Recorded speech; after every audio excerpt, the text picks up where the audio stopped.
This is the playlist. My name is Kalisha. We're back with another special guest, and here joining me today, I got Sonyae Blue, or you can go by Blue. Call it Blue. Yes, big blue if you nasty, baby blue if you classy. Baby Blue, period. All right, so we were talking about this a little bit off camera, but I do want to ask you on camera, just so the fans out there can know, you have this blue theme going on. Is there a favorite blue color that you have? Sonyae blue would be like a very deep blue, kind of like how my hair is right now. Like a royal blue. Like a very royal blue. Yes. I like it. So what made you come up with having this blue theme? Well, first of all, I'm a Cancer. Okay. So everything about my sign, water, and just, you know what I'm saying? That's just, I encompass a blue aura for sure. But also, you know, I'm a gangster. I was about to say, big, you know what? You know what I'm saying? Not the little one.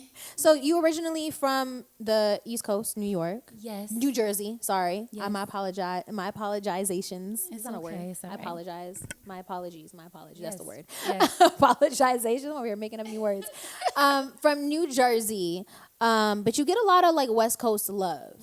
How did you garner that fan base on the West Coast being from the East? Honestly, I would say my first taste of real West Coast love was working with Game on documentary and 2 and 2.5. Okay. And honestly, Keisha Cole kind of like made that happen. She is so amazing. I love Keisha. Yes. He had seen me online because I was going viral a lot for doing like my blue box, my she mixes and stuff. And he definitely had slid into my DM and was like, you could sing real good. You know what I'm saying? But one day I was in the studio with him and Keisha came in and was like, you pay attention to the wrong things. Get her in the booth. And then after that, it was just, man, he opened his album up. I think his album was like rapping, and he opened it up for like another month just so that like me and Anderson .Paak could get on everything. That's amazing. So Keisha made that happen. And then, so how did Anderson come into play? Talk about that, So because I you've been met- on a lot of his work. Yes, I'm on all of his albums actually. All of them. Get it right. Yes, Get it shout right. out to Andy. Hi. I met him in those sessions with the Game. Okay. Yes, and it was like he's like one of my musical soulmates. Wow. Yes, so Explain that. Explain that. What do you mean when you say your musical soulmate? like we get together and it's just effortless. We just write hits. I love it. And it just comes out so good. Like it's like we was born in a womb together of music. I don't know how to explain. Like we got it. Like I don't know. We lock in and it's effortless and it's very fast. So that's how you know we just got great chemistry. And that's a big deal, to have chemistry in the studio, lyrically, musically, just all around, because you don't want those awkward moments, or that argument, like, no, I want it this way or I want it that way. It's best when you just are able to you can read each other's mind almost, right? What was one of like your favorite moments with Anderson? Okay, one time, Game told us both to get in the booth and just do background vocals, Okay. and we just was in there going crazy. And then I think that was like our first time realizing that we was musical, so because we just listened to each other like, he's like, man, I just love writing with you. I love working with you. Like, I'm like, oh, me too. He's like, man, this shit too easy, sis. And I'm like, yes. And we just went crazy, and we came out and everybody just loved it so much. That was like our first moment when we locked in for real. Yeah. Anything upcoming that you guys got together that you can share? Give us a little exclusive. No. Not you keeping secrets. I thought we had a friendship going on, a connection. I can't speak on it, but it's coming. But you know, and I've heard like you Anderson's like this huge superstar, right? Like he is known globally, all over the world, and a lot of people would think like, oh my God, he is so like hard to get to, hard to get in touch with. Which he is. But he does work with a lot of, you know, established talent like yourself, but a lot of upcoming talent and producers and artists as well, like offering his help, offering his assistance, offering his mentorship. He's a music snob, so it's like it's not a popularity thing with him. It's a talent thing. You know what I'm saying? So if you hard, he gonna tap in with you. So speaking of tapping in, I'm sure you have a lot of dope artists who have tapped in with you through DM. Who was one of the first artists or someone, it doesn't even have to be an artist, just someone huge that tapped in with you? Huge? That tapped in with me. You saying like via social media? Yeah, via social media.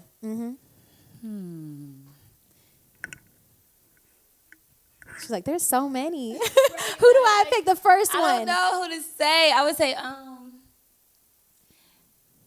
but that wasn't through social media. That wasn't through Okay, social well, media. if it's not via social media, But, that's fine too. I mean, Rose is somebody big that we Okay. definitely tapped into, but it wasn't via social media. That was how did me and Ross link up? It wasn't via social media. You don't remember how it was? It was damn.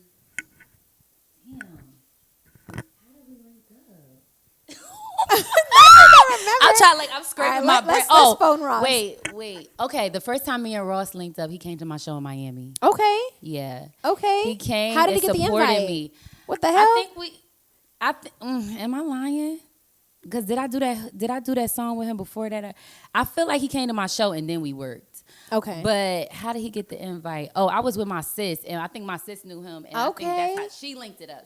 It up. And then he came to my show. He supported me, and then we went to the studio and we started making music. Shout out to sis. Yes, That shout is out really to my dope. sis. So who's sis? What's her name? Let's give her some love. Bria Miles. Okay. I mean, I'm not familiar with her, but that's a good friend. Yes. There's a lot of gatekeepers in this industry. Right. There's a lot of gatekeepers, people that don't want to share the wealth, don't want to share the relationship, don't want to say, hey, I know this person, I can link you with this person.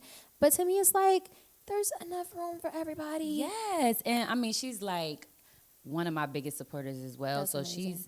she's team like Blue. She's going to link something up that's going to make sense. I love that. For the, you know what I'm saying, for the continuation of the legacy. That part. So Ross tapped in. He came to your show. You said y'all did a record together. We have a few records. A few records together. So what is our relationship like right now, today? Can you call him and be like, yo, bro, I need some advice? Yeah. So what's that like? He is just extremely supportive. When we linked up, he was like, you're great. And if somebody don't get on board with what you're doing, they definitely hate him because I view you like a new Whitney Houston. Like he said such great things to me. So he definitely encouraged me every time I get around. I mean, just like, listen to the music he made. He make legendary ass music. So it was a blessing just to even connect with somebody like that. What was it like working with him in the studio? Because you said Anderson is like your soulmate in music. Right. What was that like? It was easy working with Ross because he's soulful and I'm very soulful. So it was just like it meshed well. How long did it take for it to like finally come together where you were happy with the records? Because I know artists are very particular about their music, constantly changing things. Honestly, the first thing that I did for him was this hook for his album, and something was going on with the recording that made us have to do it like 3 or 4 times. Oh it was God. it was one of those situations. It was like it was recorded the wrong way and the wrong speed, and then the playback, and something happened where, and then the next time I tried to do it, my voice was completely going, and then it was like something going on where it was like we had to get through a little trials and tribulations, but then once it was done, it's like, man, I gotta play you that song. Yes, it's not out yet, but it's amazing. The behind the scenes is so crazy. It's the things people don't know that happens behind the scenes. When it comes out, it's like it's perfect. It sounds good. It looks good. The video, you fly, you this, you that. But there's so much that goes on. Like audio can mess up, or whatever the case may be, or you can't catch a person because someone else was to be on the song and you couldn't catch them to get on the record, or they didn't record their verse on time, or they didn't turn it in on time. Like there's so many things that go into play. So Ross, you tapped in with. Anderson, you tapped in with, but Nipsey too. Talk about that. Okay, so I was very blessed to be working with 1500 to Nothing, my guy Mars. Yes, what up, Mars? Yes, and we would be upstairs and Nipsey would be downstairs, and we would always just like run into each other in the hallway. He would have documentary stuff playing on that screen in the hallway, and we would be chopping it up with about real shit. You know what I'm saying? Then one time, he came to SOBs. I was performing with like 2 other people, and we chopped it up in the dressing room. And he was like, "Sis, we gotta work." Like, wow. You know what I'm saying? And we didn't get to work, but he did call me Baby Blue, and that shit stuck. He was like, "I'm liking that blue, sis." Yes. But I mean, that's somebody that I really regret. I really regret not pressing that. Yeah. Cause I press. Right. I'll be like, what y'all doing? Y'all want to party or go to the studio? Okay, let's get this. Because I'm ready to go to the studio. Let's get this working. I'm one of those. Let's get this working. Man, for him to be right downstairs and like be in passing and be able to communicate with him, and man, right. That's one of them ones. Oh man, I didn't believe it when I heard it. I always have my phone on me, and there's that one time I was at Whole Foods, I'll never forget, and everyone was talking about it. Everyone was talking about that situation that happened, and I'm like, nah, I don't believe it. He gonna pull through. I don't believe it. It's not true. It was just, man. Oh God, I was actually at the very last listening party that he ever had for Victory Lap. And I was there, and, you know, people were at the time still, you know, he was popular, obviously. He's always been popping. But he was mostly very popular on the West Coast, more so than the East Coast and all that. Very few, you know, artists or people knew about him outside of the West Coast. And I was just like, I can't wait. And, like, hearing his music, I was like, I just can't wait till he gets that final moment to go crazy. And then, man, just gone too soon. Definitely. But let's talk about you as an artist. Let's take it back all the way to the beginning. How did it all start? Well, I came out of my mama's poom poom singing, not music crying. Music chose you, though. I read that. Yes, music it did. chose you. You didn't choose music. I came out singing and swinging, not crying. That's for one. And two, both my parents sing and write. Okay. My mom is an author, so that shit just came naturally. My uncle's a jazz musician. My aunt is a house music singer. Okay. Like, it's just been all around me and my family. Yeah. So it's kind of like I had no choice. Right. It chose you. It was your it chose destiny. me. It really did. God's gift. And then, you know, at first I really wanted to act. But then I was doing a lot of, I did Broadway and I did like plays and stuff. And I was getting the roles because I had a big voice. Right. So it just stuck. It was like, girl, just sing, child. So you were like, music, I'm focused on that. You never wanted to kind of try to do both at the same time? Oh, yeah, of course. But I like, music just was so much entrenched in my family that's what I led when I just felt like, okay, once I get this done, it'll spread out into all the other things that I want to do, which is acting, of course, beauty, fashion, all of that stuff. But, you know, singing is like my God-given talent for real, and writing. So I just had to hone in on that. I love when artists have parents or family members that are in the industry do music because they understand. Right. They get it. Yeah. They're like, it's not going to happen overnight. You got to put a lot of work into it. But when it happens versus a lot of people who don't have parents that come from it. They have, you know, their backgrounds are doctors or lawyers or attorneys, and they don't understand and they don't really support it. So I love that you come from a family of artists, of musicians that have always supported your career, I would assume. Definitely. Right? Definitely been very supportive because my mom, it's almost like, you know how you have a stage mom, but it was like I wanted to do it. So it wasn't, she's not really a stage mom because it was my choice. Right. But she's encompasses everything that a stage mom would like. You know what I'm saying? Is she a momager? Not overbearing. She's a little, sorry, mom. She's not that overbearing where it's like, girl, but it's very much like, do it. Like, right. I'm like, Mom, if I be like, I want to go hang out with friends, I'm instantly on punishment. I can't go outside. She don't want me to go outside. She'll make up something that I did wrong just to keep me out. If I say I want to go to the studio for 3 nights in a row and don't come home, she like, all right. She's like, okay. Yeah. Go ahead. Go ahead, baby girl. Oh, And some of the times, Mama, I was up under a nigga, but we'll talk about now you know, Mom. Some of the times I was lying. We've all been there. I've snuck boys into my bedroom window. Oh, I never did that, girl. Oh, yeah, What's your nationality? I'm Greek and Sri Lankan. Oh, girl, I can't play that. So my dad, no, me neither. But he never knew, but he might know now. He might know now. Ooh, that's a risky one. He might know now. But yeah, because my dad would never let me bring any boys around. Like, I couldn't even go to the mall if my dad didn't know the parents. God. I couldn't go to the movies. My mom was more of like the lenient one. So I would take my mom on dates with me and stuff like that. So cute. But, you know, I did do that in high school. I'm not going to lie. I did. Sorry, Dad. I'm sorry. I'm sorry. So earlier you mentioned you got really popular and started going viral off your she mixes. Yes. For those that don't know what those she mixes are, never seen them, never heard one, talk to us about that. So the she mix, I invented the she mix a few years ago. I would take the songs that were going crazy, the guys. I think I started off with actually Fetty Wap. Shout out to New Okay. Jersey. I did Fetty. Trap Queen. That shit went crazy. Yes. And all the guys, I would just basically flip it, make the words singable for the ladies, Okay. which is why they call she mixes. Yes. And then it's like 9 boxes. It's 9 versions of me kind of like harmonizing with myself. It's like me and my own singing group by myself, but Yes. with 9 other me's. Oh.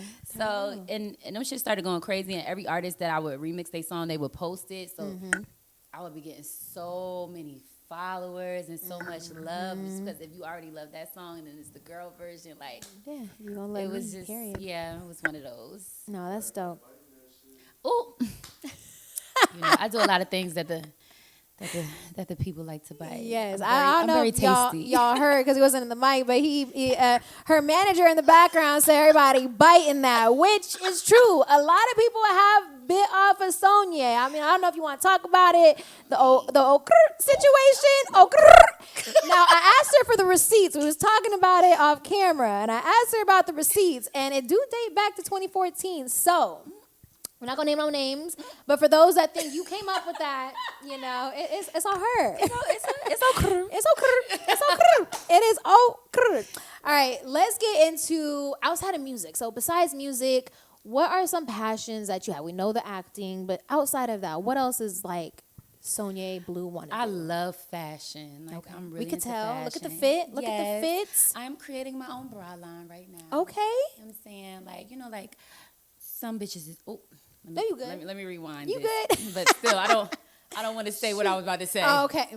Some beautiful women are, you know what I'm saying, known for their lays down, Yes. known for their ass, you know what I'm saying? Me, It's the I'm the boobies. bitty god. Okay. You know what I'm saying? So, I dress them up. You know what I'm saying? Yes. I think it's very important to be sexy, feel confident, and, I just love lingerie. So, Love it. I'm getting into that a little, Okay. you know what I'm saying? Okay. So when do is weird. this dropping? When can we expect it? It should be done this year, actually. Okay. Well, 2024. I've been working on it for like 2 years. So. Okay. So, fun fact, speaking, because you asked me what my background is, and I said Sri Lankan. A lot of people don't know unless they look at the tag of their Victoria's Secret underwear or bra. But a lot of their garments are made in Sri Lanka. Yes. Wow. So, are you having the factories out there manufacture some of your stuff? No. Or no? Okay. All right, so talk to me about the design. Who's the designer? Is it solely you? You did all the drawings? I'm designing it. Period. I'm designing it all. Period. Yes, it's very strappy. Okay. Very sexy. A lot of lace. Okay. A lot of see-through. But I also have like big titties, so Right. supportive, comfortable. You know Very what I'm saying? important, That's why yeah. it's been taking me a while to really like get it perfect. Right. Because I'm very picky about bras. So how did you go about like with measurements? Did you have models come in and do the whole measurements? Or you just like I've had some models. That's the part that's tricky. But Yeah, I everyone's mean, different. yeah, Yeah. just to get it right for all body types and sizes and shit, and make sure that it just looks its best. Yeah, it's been because I'm so picky. It's been So let's hope that it's done. it will be. 2024. We're going to speak it. It will be done. but It will come out. Design wise, I got my main designs that I'm excited about. Are you gonna have like a whole blue line? Yes, it's Different called Blue Label. hues. Yeah. Okay, Blue Label. Speaking of Blue, Out the Blue is your album that's coming soon. Yes. I'm excited to hear it. Hey, All I'm of excited it. to share. And obviously the name is kind of self-explanatory. Out the Yes. Blue, your name is Blue. But there are so many other different variations of names that you could have came up with to name this album. Why did you choose that? Well, also the whole vibe of the album is very loving vibration, and I just was in a space where it's like, like affirmations. Like I want to hear something every day that's like bringing that type of thing into my life. Yes. And honestly, something fell out the blue and dropped in my lap. Ooh. Can we talk about it? What fell out that the was- sky? You know what I'm A saying? boo, a boyfriend, a man, a little vibe. a little something, You know what I'm saying? Let's That talk about it. inspired. That inspired the music, and that's why I wanted it to be like one complete thought too. Because I'm just like, man, I was in that space, so I kind of You know what I'm saying? So much toxic shit going on. I needed something refreshing that's gonna cut through, and just also give like what I'm trying to like implant in people's souls to like. Everything is not what's the word I'm looking for? Like it's not over. Right. Just if your heart is broken. You know what I'm saying? Like people heal and like find love again. You know what I'm saying? It'll fall out the blue when you least expect it. Focus on yourself, get to what you need to get to, but like don't shut it off completely. You know what I'm saying? So I just was in it. Girl, I be talking to these niggas, but right now it's like I don't know what to do. Like he got me blushing and stuff. She is all smiles, y'all. Look at this. Yeah. So, is he on? He's on social media. It's still Next private. question. Is he the boyfriend? Not yet. Maybe, I don't know. Okay. So how do you view? Okay, that brings us to this. How do you view relationships and being an entertainer? Do you feel like it could kind of distract you? Not me. No? Because I use everything I go through. Oh, excuse me. Not everything. I use everything I go through for music. So even if I'm like in a bad space, I'll run right to the studio. If I'm in a good space, I'll run right to the studio because I'm just extra inspired by everything. So luckily for me, you know what I mean, I could put my pain into paychecks. Talk to me. Or my happiness, you know, whatever I'm going through. So I don't never really face that. But I have been through situations where it's like, oh man, I hate how I feel. I feel depressed. I feel sad. Like, I don't want to go through this shit no more. But it's still, for me, it's a blessing because I'm able to just get it out. It's therapeutic. And then other people get to love it and heal from it or do whatever the fuck they want. You know what I'm saying? Relate. Yeah. So it's just a blessing. It is. You know? So speaking of it being music is very therapeutic. I think it's therapeutic for so many people around the world. Those that don't sing or rap or do music or write poetry, they listen to other people's music to heal. But for those that can't sing or write it down on paper or maybe haven't listened to your music for that therapy, what's some advice you can give somebody to heal? That doesn't sing, they can't write music, they don't write poetry, they're not super tapped in to your music or that healing type of music. Maybe they listen to punk rock music, but they're going through something. What, because, you know, punk rock music's not really healing. It's like, it gives me a headache a little bit. Yeah, right. Oh, God. So what's some advice that you can tell somebody that's going through something like, hey, here's a piece of advice. I would say meditation is very important. I would say that don't kill yourself over a nigga because he's just going to bring the next bitch to your funeral. Or in your house or in your car. Yeah. I would say, yeah, and vice versa too. Don't kill yourself over no girl. Yes, don't do it. Because life goes on. It does. The next one's always better. Listen. Always. Know how to pick them. And also to just like take responsibility for the choices you make as well. Because it's like once somebody show you their true colors and then you continue to indulge in shit you know is not good for you, like who fault is it? Yeah, you gotta be accountable. You gotta be accountable. That's a fact. Yes.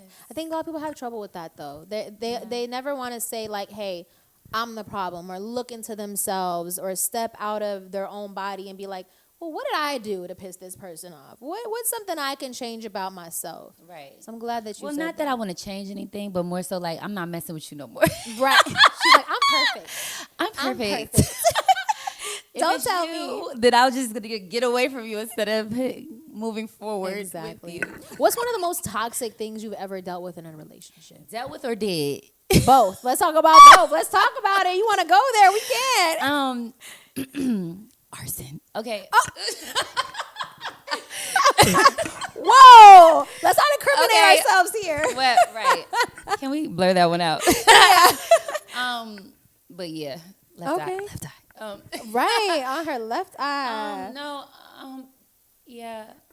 What was the question? What's the most toxic thing in a relationship that's you've ever experienced? She's like, that I did or that the other person that did? I experienced? Yeah.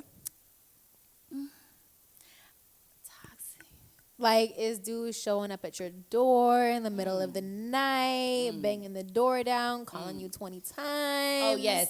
Okay, Okay, I would say But is that toxic? Okay. That's so toxic. If I'm not picking your call up the first time or the second time, leave me alone. Yeah, I would say somebody who just like keeps hitting me for years and years with no response to me.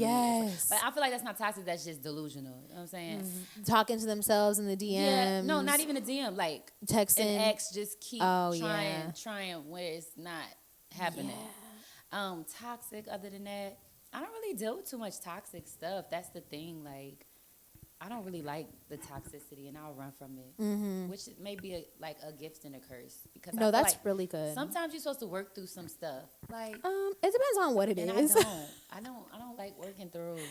I run. Yeah, yeah. Honest. I think there's only so much that you can take just as a human being, right? Yeah. It's like, all right, like, do you believe in second chances? I do. You do? Okay. So exactly. So after a second chance. Then they ask him for the third chance. Then there is no third chance. Second chances with a nigga? Oh, right. No. Yeah, I don't believe in that. Okay, no. Okay. No. Okay. No. I was in that headspace for a long time before, and now I'm like, I don't believe in that. I don't think I believe in it anymore. Once somebody show you who they are, believe them. And I feel like if somebody wants you for real, they're not going to fuck it up. That's true. That is true. That is very true. Yeah, can y'all hear me out there? Oh, yes. Okay. We back. All right, celebrity crush.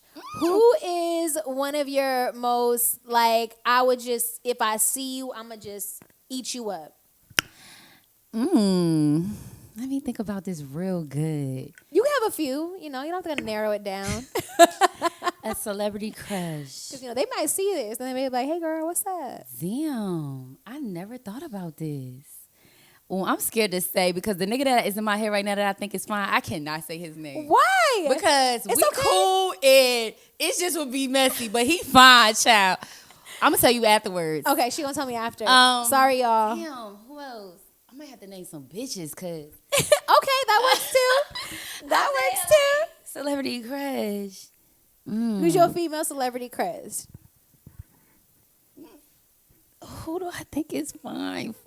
Damn, but then if I say the girl, she literally is dating the dude. I can't say it. They both fine. My God. Both of them fine. I can't say it. Not you trying to take the guy's girl and the guy at the same time. She fine. If anybody be my celebrity crush, probably would be her because she fine as fuck. I mean, whoever you friends with and they fine, they gonna know who they are. Fine as fuck. And if I say it, next time I get around them, it's just going. Well, so are you close friends with them? We not close friends, but we hang out. Girl, if you do say they gonna try to do you together. That's what I'm saying. I can't say. Do a whole three thing. You know I what can't I'm say it, about. but they fine. They Okay. fine. Let me think though. Like somebody I could say. Damn. I think fine people get like a bad rap. I feel like when people are good looking and people like just outside people and they see like a good looking person, they instantly get a bad rap. Like, oh, she's stuck up, or he's rude, or he's mean, or he's this, or she's that. And really, like, fine people are some of the nicest people you could ever meet. Now, let's be clear. You do have some of those that are, stuck up. Yes. But I feel like instantly, like, good-looking people get a bad rap. Yeah. What's, like, the biggest misconception people have had about you? It's like, I've heard that I am a little like standoffish, like people, which makes sense. East Coast people normally are. Yeah, people feel like when they first meet me, but it's so funny because it just depends on the environment. Because sometimes I'll be so like friendly and like the life of the party, and then sometimes if I just don't feel the vibe, I will get like a little like in my shell or whatever. Energy. But it's nothing to do with being standoffish to people. It's just like I'm very sensitive with my energy, and like if I don't feel it, I don't want to fake it. You know? Right. So. I don't blame you. Yeah. I do not blame you because there's a lot of fakeness fake out assholes. Here. Yes, in these streets, and I'm not here for it. Yeah, I'm not here for it. I'd rather just keep my distance. Sonyae Blue, everybody, Out the Blue album is coming very, very soon. Very soon. 2/2/24. Can you tell us one of your favorite songs off the project? The first song, Made You Wait, and then there's this song called Too Thick on there that I love so much. That's about you? Because it's juicy. But okay, Too Thick, and then Needed You. I love Needed You by Malay, produced by Malay. Okay. Who's one of my favorite producers too. Tell us what the record Needed You is about. It's about like that last minute realization, like, damn, I didn't even know I needed you like this. Like, shit go left, and you don't even realize how much you needed a person. You know what I'm saying? Like, until you don't have them. Yeah. And it's just me being honest, like, damn, I really needed you. Like, you know what I'm saying? And then also, like, because I like to first verse talk about one thing, second verse go into something else. It's also about just, like, within the relationship, like, I needed you. Yeah. So bad, like, you know what I'm saying? Yeah. Like I didn't even know. I didn't even know how much you meant to me, how much you can't be replaced. Yeah. Because everybody not irreplaceable. That's a fact. That's a fact. A lot of people say, I can get another one of you. I can get another one of you. I can replace you. I can get another one of you. But that's not always true. Well, life only give you one bitch like me. Okay. So I know for a fact that's not the truth. Talk to me.